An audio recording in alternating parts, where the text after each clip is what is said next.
बंदर जो बिल्कुल लग रहा था ह्यूमन की तरह। आप भी देख। Hello everyone, welcome to my channel. हम गए थे ज़ू, हरिनालय ज़ू इसका नाम है। ये कलकत्ता में है। ये बहुत ही सुंदर ज़ू है और इसमें हाइजीन लेवल आप देख ही सकते हो, बहुत ही अच्छे से मेंटेन ज़ू था ये।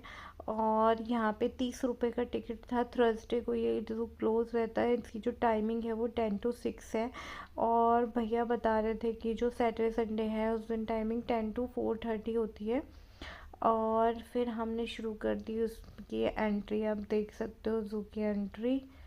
हाँ, लेकिन यहाँ पे इस टाइम बहुत धूप थी। आपको कैमरे में नहीं दिखाई दे रहा होगा शायद इतना, लेकिन इतनी तेज़ धूप थी, बहुत गर्मी थी जिस टाइम हम लोग गए थे। तो आप जब भी ज़ू जाए प्लीज़ टाइमिंग देख के जाएं, अदरवाइज़ आप भी गर्मी में तब जाएंगे। फिर हम गए मकाऊ की तरफ। कि हाँ, ये मकाऊ नाम का एक पैरट था।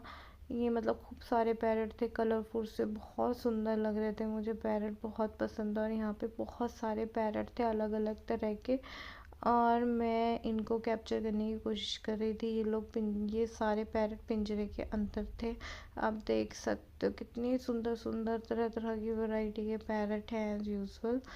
ये पैरट मुझे बहुत ही सुंदर लग रहा था। और फिर उसके बाद मैंने बोर्ड पे भी फोकस किया। इसको बोलते हैं स्कारलेट मकाओ पैरट। और फिर मुझे दिखे ब्लू एंड येलो कलर के पैरट जो पास में पिंजरे में बंद थे। ये बहुत ही सुंदर लग रहे थे, बहुत ही सुंदर। मैंने सोचा कि इनको बोलूँ कि कुछ बोल के सुनाए, बट इन्होंने कुछ नहीं बोला एज़ यूजुअल। एंड बस ये अपना पानी पी रहे थे और कुछ खाने में लग रहे थे। ये आप देख सकते हो पानी पी रहे हैं ये। फिर हम बढ़े नेक्स्ट एनिमल की तरफ जो थी डक। डक भी बहुत सुंदर लग रही थी मुझे। वहाँ पे बहुत तरह तरह की डक्स थी, ये आप देख सकते हो। डक तो आपने यूजुअली देखी होगी, मैंने भी देखी हुई थी। तो मुझे इतना कुछ खास इंटरेस्ट नहीं लगा। फिर मैंने कहा चलो आगे बढ़ते हैं फिर नेक्स्ट एनिमल की तरफ। फिर हम गए आगे जहाँ पे मुझे दिखे वाइट कलर के पैरट। ये मुझे बहुत ही ब्यूटीफुल लग रहे थे, बहुत ही सुंदर लग रहे थे। मेरा मन कर रहा था इनको मैं घर ले जाऊँ। ये आप देख सकते हो। फिर मुझे दिखा ग्रीन कलर का पैरट। फिर हम आगे बढ़े। रुद्रा ने बीच में कहा कि please click my photo with giraffe, जो कि हमें दिखा। यहाँ पे आप अपनी हाइट चेक कर सकते थे कि तुम कितने टॉलर हो। फिर हमें दिखा दिखा जेब्रा। जेब्रा जेब्रा कुछ खाने के लिए आया था नेट के पास। फिर मैंने उसका फ़ोटो लेना, वीडियो बनाना शुरू कर दिया। आप देख सकते हो मैंने जेब्रा पहली बार देखा था, मैंने इससे पहले जेब्रा कभी नहीं देखा इतने पास से। फिर मुझे धूप लग रही थी और मैंने अपनी फ़ोटो वोटो लेनी शुरू कर दी। फिर उसके बाद हम गए नेक्स्ट पिंजरे की तरफ जहाँ पे मैं मिली जिराफ से। वहाँ पे दो जिराफ थे जो कि कुछ खा रहे थे। इन ये आप देख सकते हो उनके गर्दन कितनी लंबी है और ये कितने क्यूटी क्यूटी पाइस लग रहे हैं। ऐसे लग रहा है जैसे कोई कपल है आपस में खाना शेयर कर रहे हैं। ये आप देखिए, ये इतने सुंदर लग रहे थे ना, पास से बहुत ही सुंदर लग रहे थे। अगर आप कोलकाता में रहते हैं तो आप प्लीज़ जाएं और इनको विज़िट करें, बहुत ही ब्यूटीफुल लग रहे थे। ये आप देख सकते हैं, मैं तो इनका वीडियो ही बनाती रही और मैं इनको देख ही जा रही थी। मेरा आगे बढ़ने का मूड ही नहीं कर रहा था कि मैं इनको छोड़ के आगे बढ़ूं और किसी और एनिमल की तरफ जाऊं। पर फिर मैंने कहा चलो चलते हैं। फिर हम गए नेक्स्ट एनिमल की तरफ जो था कि हिप्पो, जो कि पानी से बाहर ही नहीं आ रहा था।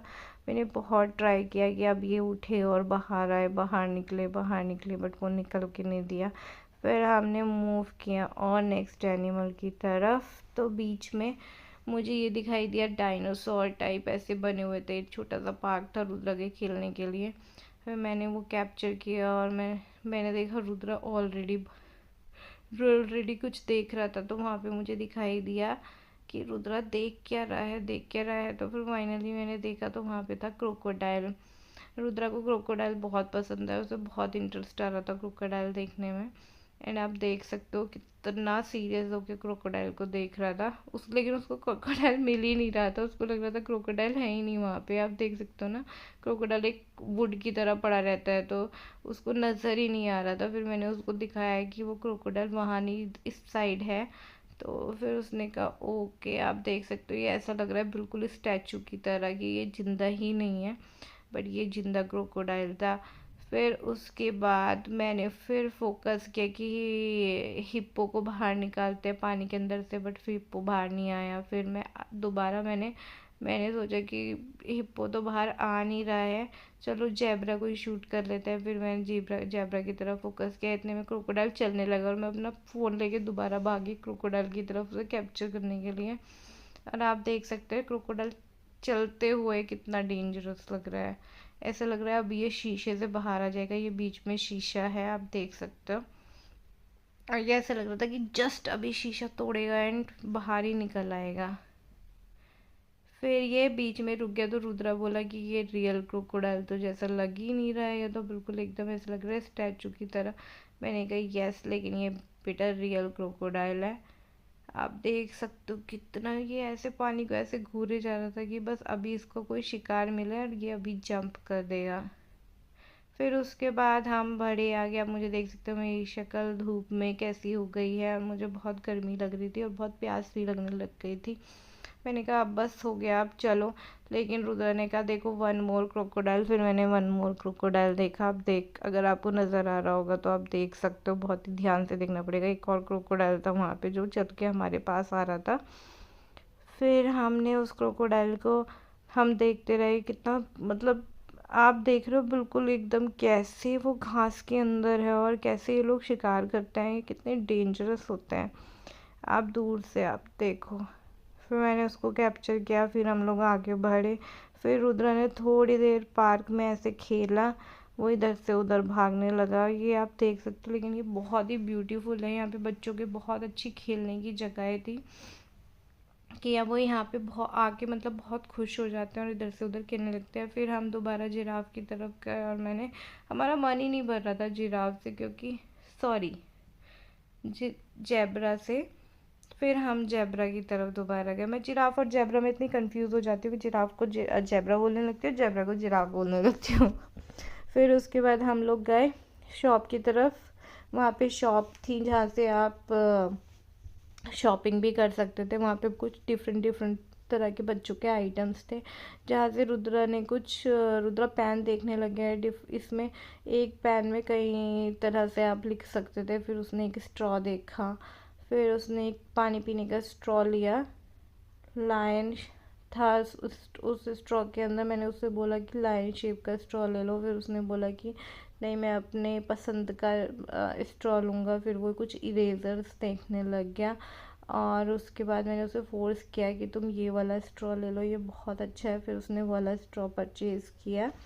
फिर नेक्स्ट हम गए इस मंकी की तरफ। आप देख सकते हो उसकी कितनी लंबी टेल है, ये बहुत अजीब सा लग रहा था। फिर उसके बाद हमने कहा कि चलो आगे देखते हैं और हमें क्या क्या और नए नए कौन कौन से एनिमल्स हैं यहाँ पे वो सर्च करते हैं। फिर लेकिन रुद्रा को आप देख सकते हो उसने एलिफेंट लिया लास्ट में, मम्मा की बात नहीं मानी और ये कार परचेज़ करी। ये कार एक रेज़र है। फिर उसके बाद मैं दोबारा उस मंकी के पास गई जिसकी लंबी टेल थी और ये कुछ अजीब सा सही लग रहा था। मैंने इसे बड़ी मुश्किल से कैप्चर करा क्योंकि ये ट्री पे ही रहता है, ट्री से नीचे उतरता नहीं है। बहुत मुश्किल से नीचे आया था, बहुत मुश्किलों के बाद। इसको वाइट लिप टैमरिन बोलते हैं, वाइट लिप टैमरिन।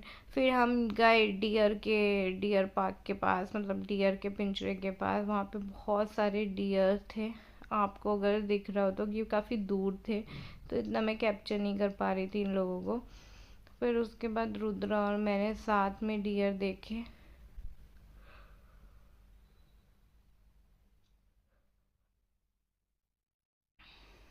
फिर हमने किया थोड़ा सा फन, हमें लग गई थी भूख। अब मैंने कहा कि अब चलते हैं, बहुत टाइम हो गया है। मैं गर्मी के मारे, आप देख सकते हो रुद्रा को कितना पसीना आ रहा है, बहुत गर्मी थी, बहुत बहुत ज़्यादा। उस टाइम बहुत धूप हो रखी थी और बहुत गर्मी थी।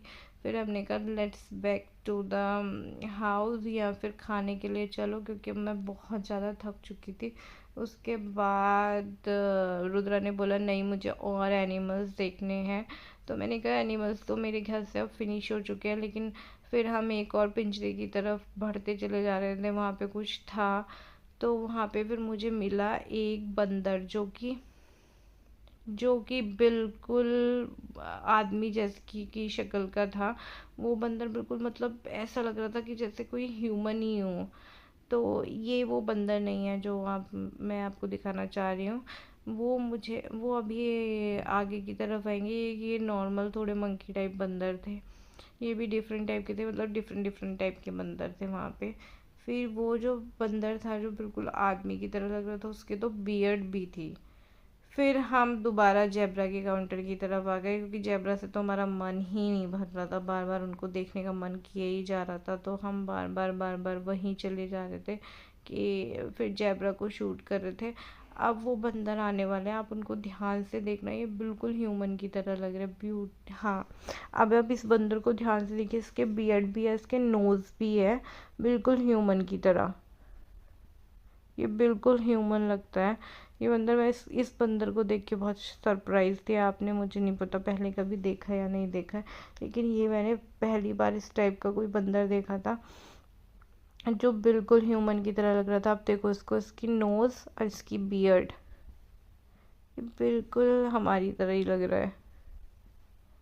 सी दिस अजीब सा बंदर, मैंने इस तरह का कुछ पहली बार देखा है अपनी लाइफ में।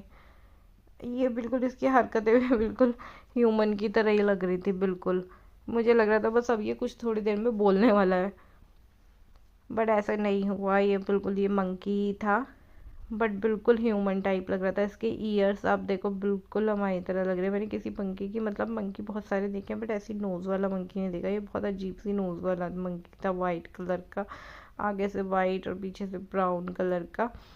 ये घास खा रहा था यहाँ पे बैठ के।